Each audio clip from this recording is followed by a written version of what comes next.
হেই everyone, স্যামজনের 400তম take নিউজে আপনাকে অনেক অনেক ভালোবাসার শুভেচ্ছা। নিশ্চয়ই খুব ভালো রয়েছেন। দেখতে দেখতে একদম 400টা ভিডিও বানিয়ে ফেললাম, যেগুলো কিনা টেক নিউজ নিয়ে। আর আজকে টেক নিউজে ইন্টারেস্টিং কি বলবো, 108 জন পাবজি প্লেয়ারকে গ্রেপ্তার করেছে পুলিশ, বাংলাদেশ পুলিশ। সে ব্যাপারে জানাবো, আরও অনেক ইন্টারেস্টিং নিউজ রয়েছে। তো 400তম টেক নিউজ, একটা স্পেশাল কিছু তো আপনাদের ডিমান্ড থাকতেই পারে, একটা এক্সপেকটেশন থাকতে পারে, রাইট? তবে অলরেডি আমরা 2 মিলিয়ন উপলক্ষে একটা মেগা গিভওয়ে অ্যারেঞ্জ করেছি, আপনারা জানেন, যেখানে 3টি স্মার্টফোন আরও 7টি গ্যাজেটের গিভওয়ে থাকবে। যারা ওটাতে অংশগ্রহণ করেননি, অংশগ্রহণ করে নেবেন। অনেক গিফট তো, যে কোনো একটা হয়তো আপনি পেয়ে যেতে পারেন। ডেসক্রিপশনে লিঙ্কটা দেওয়া রইল, জাস্ট ওই ভিডিও থেকে একটা কমেন্ট করে আসলেই চলবে।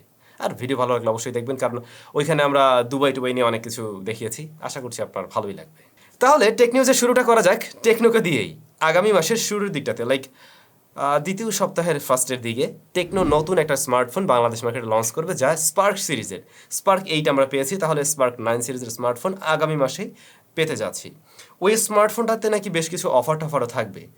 এখন পর্যন্ত জানি না আসলে কোন মডেলের ফোন, তো বিস্তারিত বলার মতো কিছু নেই। ধীরে ধীরে সব কিছু জানবো, আপনাদেরকেও আমি শেয়ার করবো নিশ্চয়ই।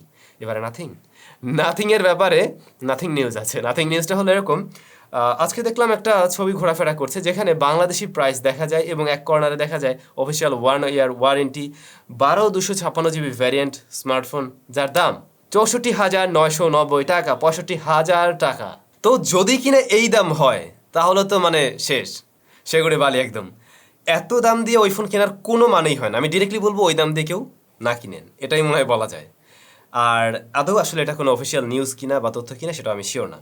তবে যদি কিনা হ্যাঁ আরও কিছুটা কম দামে আসে, আমরা যেমনটা এক্সপেক্ট করে আছি 40-এর আশেপাশে, তাহলেও হয়তো অনেকেই চয়েস করবেন। তারপরেও মানে সব কিছু মিলে ওই স্মার্টফোনের যে প্যাকেজ, তাতে দাম আর একটু কম হলে ভালো হতো। এছাড়াও নাথিং ফোন নিয়ে কিন্তু আমরা বিভিন্ন সমস্যার কথা শুনতে পাচ্ছি রিসেন্টলি, যেমন ডিসপ্লেতে গ্রিন টিন্ট, আবার ক্যামেরার পাশে একটু ব্লেডিং ইস্যু লক্ষ্য করা যাচ্ছে, কোনোটাতে কালো হয়ে যাচ্ছে। আবার আজকে একটা নতুন খুব হাস্যকর একটা প্রবলেম দেখলাম, সেটা হলো রেয়ার প্যানেলের যে লাইটগুলোতে স্ট্র্যাপ আর কি, ওই স্ট্র্যাপের একটা সাইড একটু উঠে আসছে।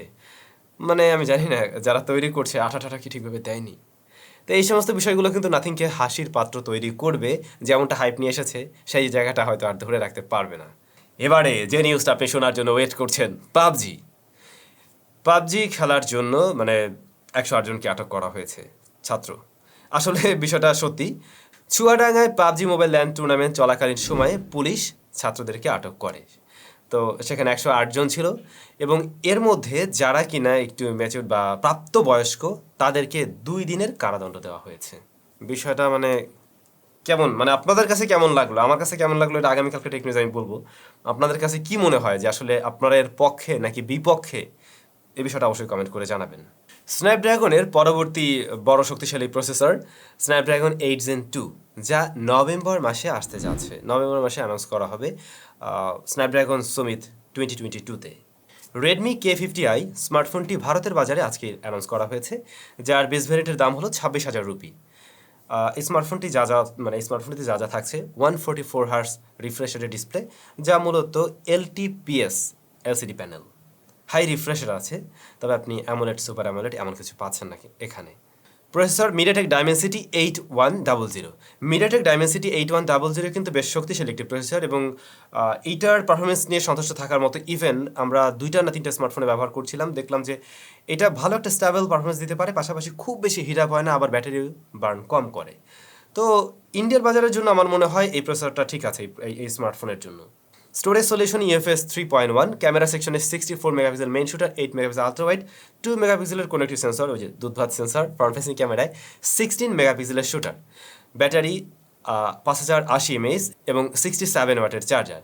এই স্মার্টফোনে কোম্পানি 2 বছরের ওএস আপডেট দেবে, মানে অ্যান্ড্রয়েড আপডেট আর কি, আর সিকিউরিটি আপডেট দেবে 3 বছরের। বাংলাদেশে ইহা লঞ্চ হবে কিনা আমি জানি না, তবে আনঅফিশিয়ালভাবে আপনারা পেতে পারেন, অবশ্যই সে আশা রাখতে পারেন। বাই দ্য ওয়ে, আমাদের চ্যানেলে খুব শীঘ্রই এই যে রেডমি K50 গেমিং এডিশন স্মার্টফোনটির রিভিউ আসবে। আমাদের কাছে তো অনেকদিন যাবত এটা রয়েছে, আপনারা জানেন। সো আশা করছি খুব শীঘ্রই রিভিউ পাবেন। আর আগামীকাল Realme 9 Pro, ওই স্মার্টফোনেরও রিভিউ আসবে। অলরেডি বাংলাদেশে লঞ্চ, আপনারা জানেন, গতকাল লঞ্চ হয়েছে Realme 9 Pro Plus, Realme 9 Pro। তো প্রো প্লাসের রিভিউ অলরেডি চ্যানেলে আছে, আর প্রো রিভিউ আগামীকাল পাবেন। যারা ওই স্মার্টফোন কেনার চিন্তা ভাবনা করছেন, বা আপনার বাজেট যদি 30,000-এর মধ্যে হয়ে থাকে, দেন অবশ্যই দেখে নিতে ভুলবেন না। কাল দেখা হবে। এবারে একটু আইফোনের ব্যাপারে জানাতে চাই।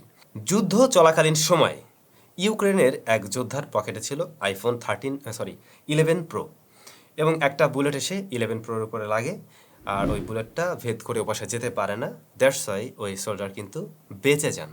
তাহলে বলা যেতে পারে কি আইফোন 11 প্রো সে একজন সোলজারকে সেভ করেছে। বেশ শক্তপোক্ত মোবাইল ফোন। আমরা নোকিয়ার বেলায় এমনটা শুনেছিলাম এর আগে। নোকিয়ার কোন মডেলটা যেন আমার ঠিক খেয়াল নেই। অনেকের মুখেই একটা কথা শোনা যায়, বাংলাদেশ হলো চোরের দেশ। এই কথাটা আমরা অনেক সময় শুনছি না? আজকে কথাটা আমিও স্বীকার করছি, আমিও বলছি। হ্যাঁ, দুই একজনের জন্য সবারই মানে খারাপ শুনতে হয়। ইভেন এই যে বাংলাদেশ চোরের দেশ বলা মানে আমার নিজের পিঠে ওই একই সিল দেওয়া। দেখুন, বাইরের একটা কোম্পানি আমার কাছে এই যে একটা রিভিউ ইউনিট পাঠিয়েছে এত সুন্দর একটা প্যাকেটে করে। এই হচ্ছে গিয়ে কার্টুন। তো এইটা একটু আগে আমাদের হাতে এসে পৌঁছায়। আমাদেরকে কুরিয়ার সার্ভিস থেকে ফোন দেওয়া হয়, ইয়া থেকে, পোস্ট অফিস থেকে, যে আপনার এরকম একটা প্যাকেজিং আছে, এটা নিয়ে যান। তো আমি গেলাম, গিয়ে দেখলাম কি এইটার এই যে উপরে একটু যদি ভালো করে খেয়াল করেন আপনারা, এই যে এইটুক জায়গায় ছিঁড়া আছে, হ্যাঁ, এইটুক জায়গায় ছিঁড়া, আর বাকি সব কিন্তু সুন্দর প্যাকেজিং করা। ওয়েল, তো আমাদের দেখে একটু সন্দেহ হয়েছে যে সামথিং ইজ গোয়িং রং। আবার হালকা দেন আমরা নিয়ে আসলাম, আইসাতে আমি এই যে কেটে বের করলাম। বের করার পরে দেখেন কত সুন্দর একটা বক্স। এবারে খুলে আমি যেটা দেখলাম, ভাই বিশ্বাস করেন রাসেল ভাই না সুমন ভাই, এর জন্য আমি মোটেও প্রস্তুত ছিলাম না। জাকানাকা দেহ দোলানা, মানে ব্যাপারটা হলো কি, ভিতরে যা ছিল সব গায়েব। এইটুক ফুটা দিয়ে হাত ঢুকে এইটারে ঘুরাই ঘুরাই খুলছে, খোলার পরে যা ছিল চোরের গোষ্ঠী চোর সব রাইখে দিছে। মানে আমি খারাপ ভাষায় বললাম, আই এম সরি, বাট চিন্তা করুন যে আসলে কতটা মানে আমাদের মন মানসিকতা নিচু হলে পরে এই ধরনের কাজ করার আমরা চিন্তা করি। যে বাইরে থেকে কাউকে একটা প্রোডাক্ট পাঠানো হয়েছে, বা কেউ তো কিনতেও পারেন। ইভেন সিরিয়াসলি আমি যখন এই যে দুবাই থেকে আসলাম, তখন আমি ভাবতেছিলাম যে আমার লাগেজ কাটা আমি পাবো, এরকম হতে পারে, কারণ এগুলো তো আমরা অহরহ দেখে আসছি। মানে কি বলবো, জাস্ট ডিসগাস্টিং। এই হচ্ছে আমাদের সোনার দেশের সোনার ছেলেদের অবস্থা আর কি। এগুলো করে এয়ারপোর্টে যারা ওই যে প্যাকেজিং গুলো বের করে নেয়, এই সমস্ত লোকজনই করে। শেষ করবো স্যামসাংয়ের নিউজ দিয়ে। স্যামসাং গ্যালাক্সি S23 আলট্রা স্মার্টফোনের রেন্ডার বেরিয়েছে, যেমনটা আপনারা ছবিতে দেখছেন।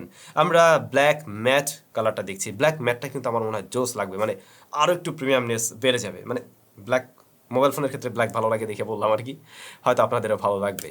ভাই ব্রাদার, আজকে টেক নিউজ শেষ করবো। সবাইকে আরও একবার অনেক বেশি শুভেচ্ছা।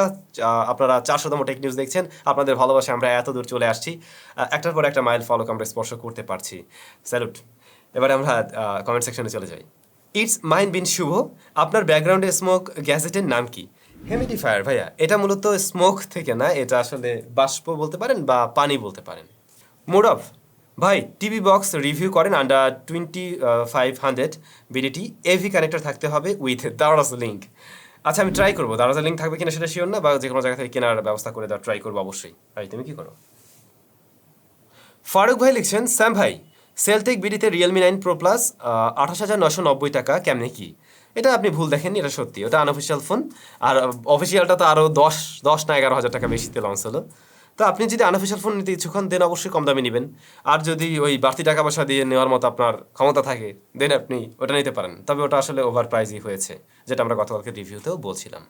Rakib Hasan, main priority handy good looking phone plus camera plus performance used Samsung S10 22K বা স্যামসাং গ্যালাক্সি নোট 10 27K 2022-এ নেওয়াটা কি ঠিক হবে? আরও কি বেটার অপশন আছে? প্লিজ সাজেস্ট করুন। ওয়েল, আমি 25 থেকে 30,000 টাকা বাজেটের বেশ কিছু ইউজড ফোন এই মুহূর্তে চালাচ্ছি। আমার কাছে রয়েছে প্রায় গত 10 দিনের মতো। আমরা আরও এগুলো কি হইতেছে, আমার বিড়াল মানে এগুলো করে আর কি ভিতরে থাকলে, সরি। আমার কাছে এই ফোনগুলো আছে। আমি আশা করছি আগামী 3-4 দিন 5 দিনের মধ্যে এই ভিডিওটা আপনাদের দিয়ে দেবো, দেন আপনি ডিসিশন নিতে পারবেন আসলে। সবাই তাহলে ভালো থাকুন, সুস্থ থাকুন, দেখা হচ্ছে নতুন ভিডিওতে।